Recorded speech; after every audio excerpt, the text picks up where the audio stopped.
Hey, I'm Steven. And I'm Brandon. And we're independent hairdressers. We started this podcast because there's a movement in our industry. Hairdressers are embracing independence more than ever. These are the stories of those hairdressers. We hope you find them inspirational and educational and show you that independence does not mean isolation. You're a part of this revolution, and we're here to support that. Hello. How's that sound? Good. Yeah, no feedback? Perfect. Cool. I think it's go. How are you? We're recording. Do, re, mi, fa, sol, la, ti, do. Oh my gosh. Is that Vivian McKinder? Yes, it is. Wait a second. Holy moly. I'm about to go into this beautiful Yes. song. No. How are you? I am so good. It's so good to see you You again. look so cute. Could someone do a selfie thing? Like a Here, you do a attacking selfie us. I want a thing. picture of these guys. Cards of What are you appreciate doing it. right now? You're So interviewing me. we got to know all the stuff that's in this man's head. Here, let me get a picture of this thing. There we go. Yeah. Perfect. Thank you guys so much. Thank you. Have a good interview. Oh, thank you. Ask some naughty questions. Yes, Oh, I like those are my favorite That's what- kind. I'll give some naughty answers. Awesome. Perfect. Okay, so I guess we'll get official now. All right, so I want to thank our listeners for tuning in today. We're here with Gerard from Hairbrained. Hey, listeners. And What's up? Hello. of course, we've got myself, Stephen Peterson, and Brandon Holt. so what I know Hairbrained as, and have come to be a part of it myself, is it's this community of hairdressers very dedicated to what they're doing. And that could be a lot of different things, whether they're educators or in the salon. We call them craft hairdressers. Perfect. That's kind of the term that we've coined. It took us a while to come about it, but of course we always use the term craft, and we're so proud to say craft. And then one day I just put the two words together, not revolutionary. Sure. But when it kind of came together, it worked. It defined what, the type of hairdresser that's in our community is all about, a craft hairdresser. And I think by those words, I kind of get a visual, but what does it mean to be a craft hairdresser? It means you put the work first. Mm-hmm. I think that the most important thing to you as a craft hairdresser is the quality of your work. All the other things can follow: money, fame, popularity, attention, but there's nothing more important than the work. And you're your own worst critic. You're only as good as your last haircut. You embrace the dexterity and the manual part of being a hairdresser, not just the flash. And it means a lot more than that. I mean, we've done polls where we've gotten hundreds of responses, but in a nutshell, it means you put the work first. Yeah. Even if you, were by yourself somewhere and you didn't have an audience or fans or friends or anyone like that, it would be your craft, your love, and you do it purely out of passion. Absolutely. Yeah. And do you think that is a segment of hairdressers that has grown, or has it always been there, but you guys are able to I think it's always been connect there. on? I mean, I've always believed this. I have no real data to back it up, but I think about 10% of hairdressers fit into the craft hairdresser fold. And we're talking globally, because Hairbrained's global. So, let's just say here in the U.S., I've often heard there's 700,000 licensed hairdressers. Originally when we started Hairbrained, we were like, wow, if we got that 10%, that's 70,000. That at the time we didn't have the term craft hairdresser, but if we had the 70,000 craft hairdressers united, that would be magical. Yeah. And I think we've done a pretty good job of that in North America. And now it's spreading around, and I think globally right now we're reaching, upwards of 400,000 hairdressers. I have to be honest, I don't know that all of them are craft hairdressers, because it's, we are inclusive. We don't stop people from coming in, but I think we got our finger on the pulse of the craft hairdresser. Well, I'm really glad that you brought up the inclusive part of it, because we were actually just speaking about that a little bit, because sometimes it's intimidating to be in a room or on a message board with, these people who you're just like, wow, that's the top of the game and stuff like that. They cut straight lines. Yeah. Some of them. Maybe that person that maybe is working out of their home even, and, they love it. I think that's kind of the thing I've noticed being on Hairbrained is the huge variety of people that are there. I think the variety has grown even more since we switched to an app. The accessibility is even easier for people. And again, I don't think that every single person that is somehow connected to Hairbrained through social media or through the app, necessarily fits that mold of craft hairdresser, but they're welcome to be there. Yeah. And if it inspires them or makes them think, then we're happy to have them there. And then, in terms of, contributing, there's so many ways to contribute. There's replies. Some of my favorite people are the people that just give a lot of likes to the work and comment and say, great job. And, to me, there's so many people out there that are creating great content and contributing it. Well, there's not enough people that are liking, loving, thanking. That's the segment that really needs to grow. Yeah. in social media in general, because nobody loves a troll. Right. Absolutely. So Hairbrained's been around since 2009. Mm-hmm. Can you tell us and our listeners, how did that happen? I mean, the truth is it really started 25 years ago when I started hairdressing. I basically was, pretty lucky that after a kind of a slow beginning, a year of dealing with getting through cosmetology school, switching to barbering license, working in a great little salon in Battery Park City in Manhattan called the Vince Smith Hair Experience, which put me on the right track. Vince is still a good friend and a mentor of mine. And after about a year of working with him, he's like, you should go work at Vidal Sassoon. I was like 18 years old. So that's where my network started, that hairdressers that really respect each other can be supportive to each other. So it started right there. Then I went to Sassoon, and I was incredibly lucky to be with the most amazing group of apprentices. The apprentices I was with were Tracy Sakasitz, Lena Orojo, Christine Zielinski, Julian Perlingero. He was already a stylist. So we had this, and there was tons of others. I could go on and on. And we started out doing what you guys are doing, talking about hair. I mean, before there was a way to broadcast it, we just did it like crazy. We loved it. And that's where the network started. Right. And then all of us grew our careers, became educators, and the Hairbrained Network started through, connecting with students in classes. And then literally the technology to actually really make it something came when I met Randy Taylor. Randy and I were working at Aveda. I was an Aveda employee. Randy was a pure professional, which is kind of like an associate in the Aveda world doing freelance education. And he was working on my team in New York, and we were doing classes for people that would come in. And he said, I have this idea. I was like, what is it? He's like, I want to start a social network for hairdressers. I'm like, what the is that? Way ahead of its time. I mean, I don't even know what that means, because I wasn't on Facebook because to me it was for college kids. I wasn't even allowed. I barely used email in 2000 because you got to backtrack a little. This is like 2007, 2008. Yeah, just the incubation stage. So first I was just like, he's a really nice guy and I like him, and I'll just say, okay, sure, buddy. Whatever you need, you let me know, because people always have ideas, and I like to say yes and see what happens. I didn't really think anything would happen, but over time our friendship got deeper, and he got the technology in place with his nephew who was a developer, and they figured out how to build a community, and it was a desktop-based community. And then basically my part was to get my network of educators, friends, students to get together and say, hey guys, that stuff that we love doing, which is talking about our craft and sharing all the intricate that we deal with every day. Now we can do it online, in virtual world or whatever you want to call it. So it started off with text messages to DJ Muldoon, Robert Cromeans, to other Ricardo Dennis, to Tristan Morrison, to Tracy, to Julian, saying, hey, we built this thing, jump on and check it out. Yeah. And then they did. And then the next thing was tell your students about it. So this is grassroots, we didn't even actually promote it through Facebook, or Instagram wasn't even around. At first we thought we don't want to be on those things. I mean, the reality is we had to wise up and change, and now we use all those other avenues and consider those people part of our community, but we're trying to drive them back to the Hairbrained app so they can have that real pure experience. Yeah, I mean, I feel like the Hairbrained app itself is the real distilled version of what's out there in a broader sense through the social media channels. Right. Because, you really get in deep. You get a lot deeper in with that. And it works in a cycle, because the people that are on the app and using the app, we make sure to look at all their profiles to see what they're posting and then reshare to make sure that their work is getting seen by a larger audience. So it's one hand washes the other and both hands wash the face. It's a saying from Brooklyn when I was a kid. That's excellent. Yeah. Did you ever think it would get this big?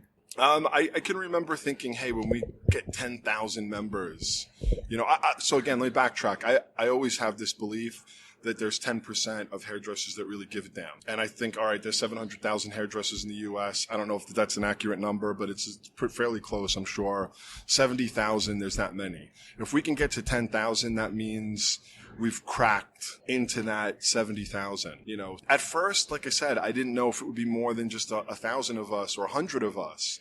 Yeah. But what happens is there's this community cycle where once you get enough people, once you have over 1,000 people contributing regularly and giving them the ability to reshare it, it's like building a clientele. You know what I mean? You reach that tipping point, and if you've got 100 people that are like, Gerard is my stylist, I'm going to him religiously, and then you use those 100 people to get you to 200 and 300, and then maybe you kind of go up even a little bit more, and then you're booked out, and it's the same. It's there's so many things that we learn as hairdressers that can teach us conscious about everything because we're the original viral marketers. Think So about it that true. way. You know what I mean? We have to spread it. We create something, then we have to spread it like a virus. So it's something that, you're familiar with us and, we've been talking about this, this shift in the industry a bit, as far as how people are working, how they are really doing their clients or engaging with other hairdressers, this independence and things like that. I mean, what is your perspective on that? Is that something? Well, I have a few things to say. I mean, I Yeah. think first of all, it's not just our industry, it's every industry.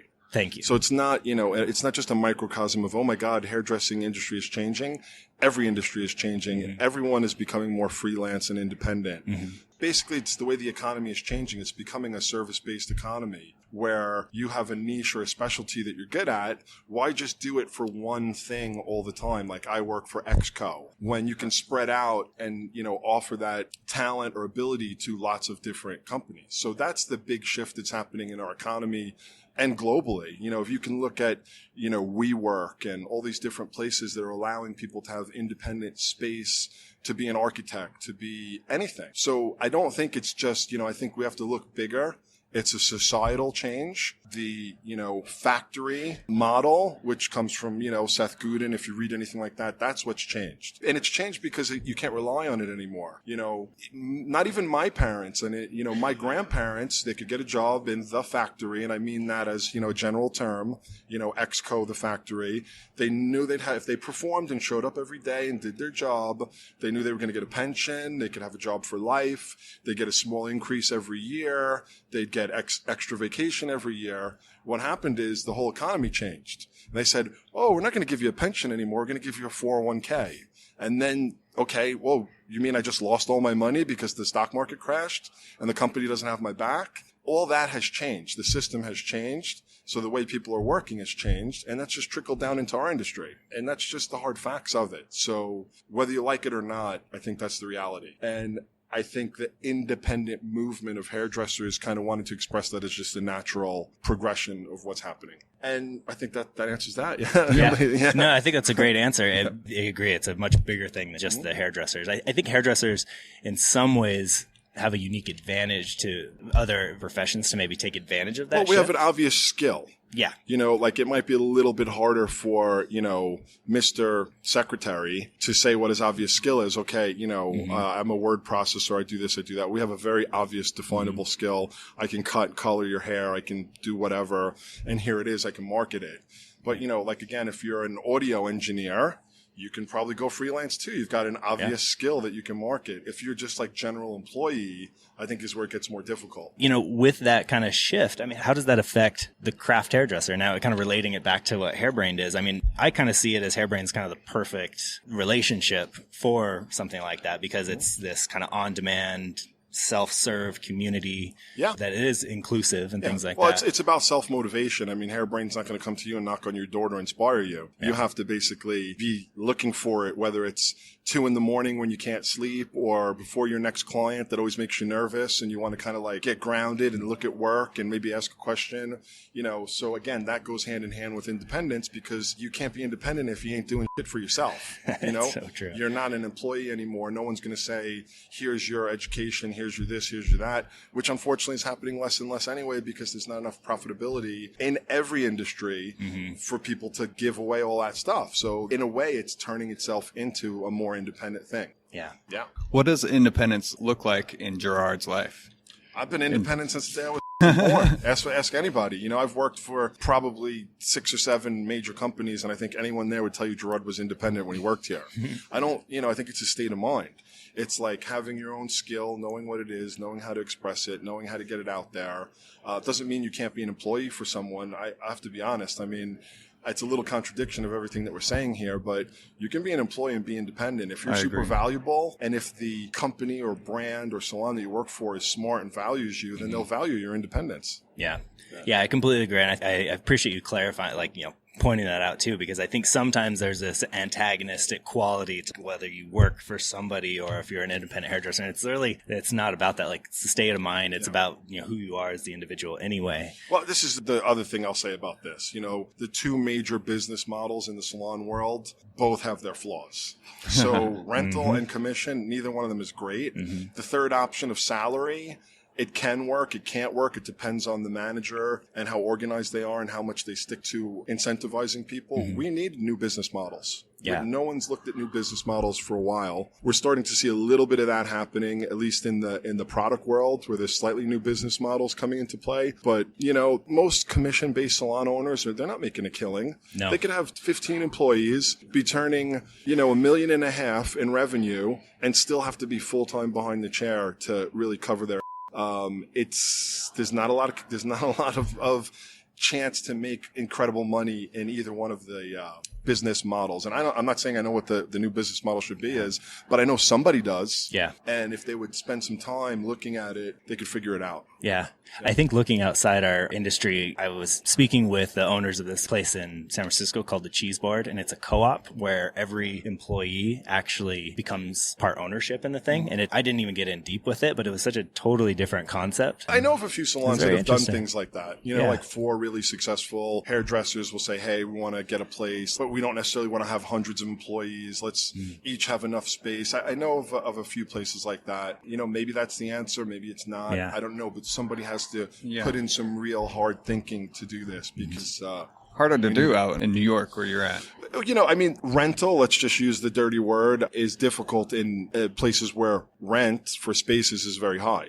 So in New York, there isn't a ton of rental. It's starting to crack in a little bit.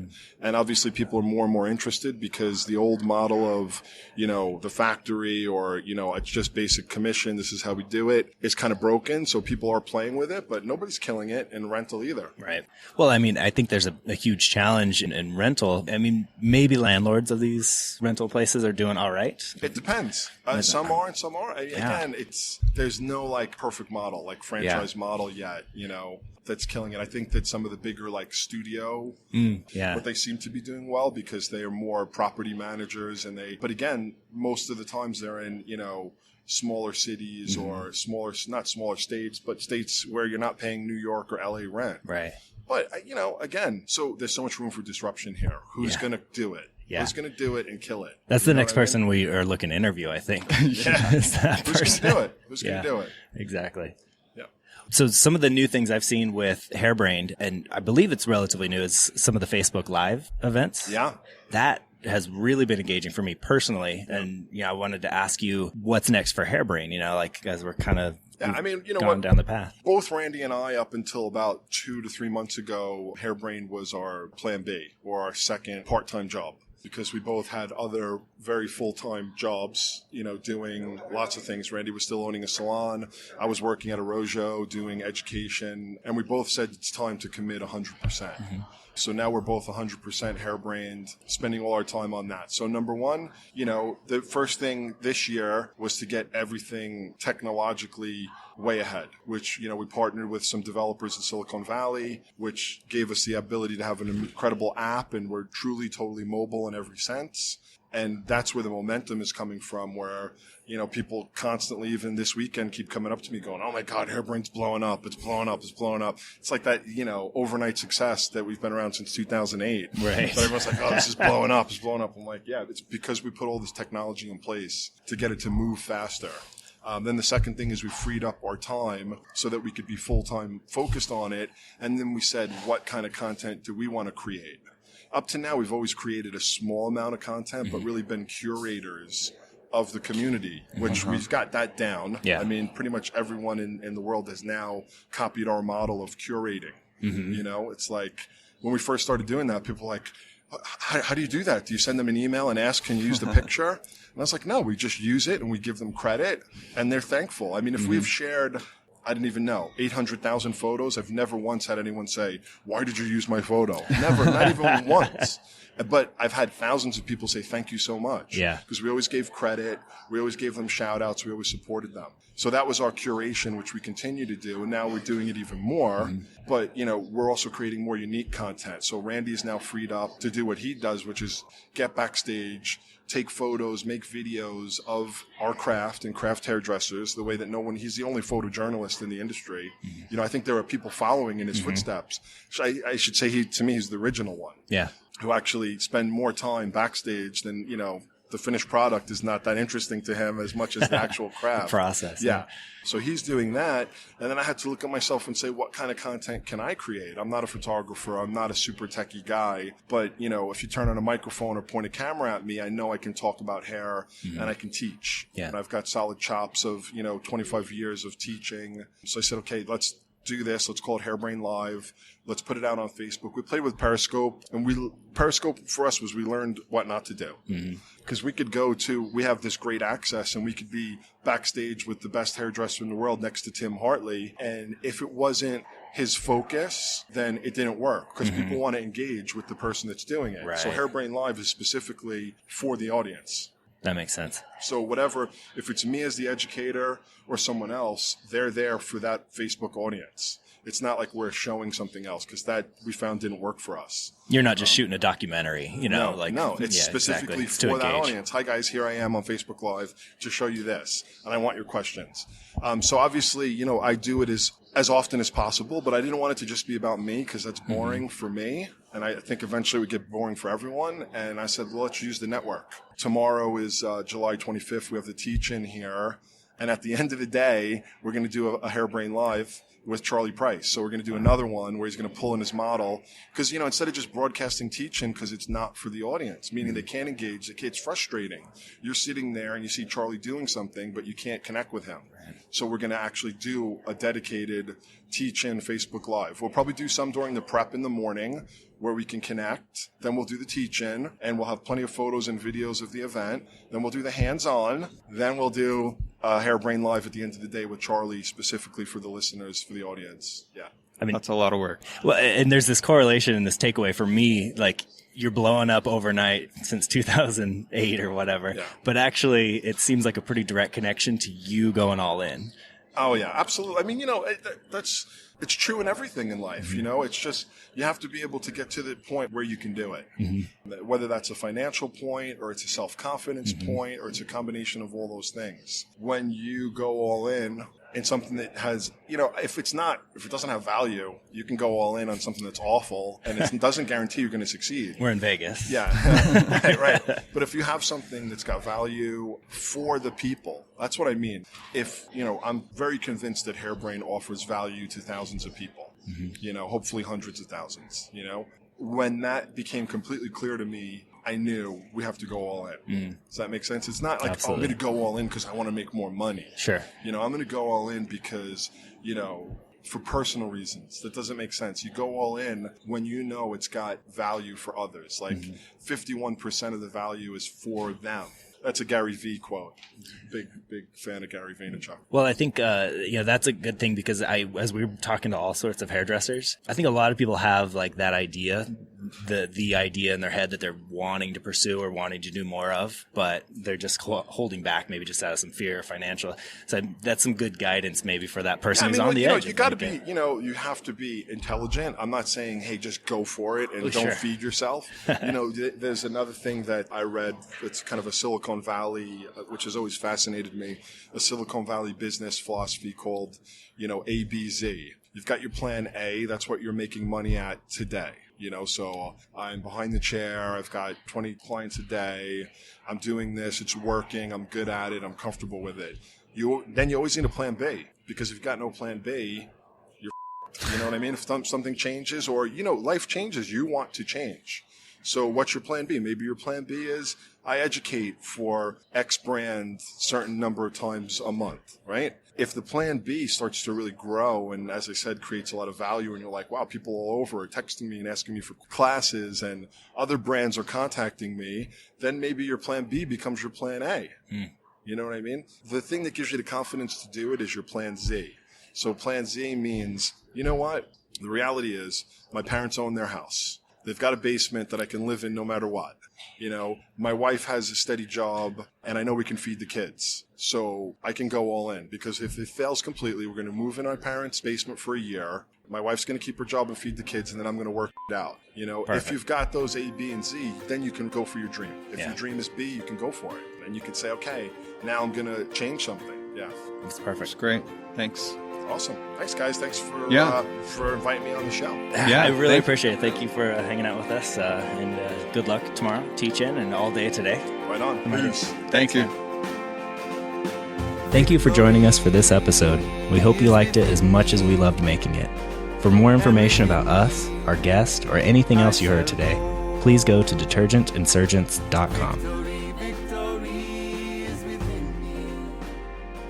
And I remember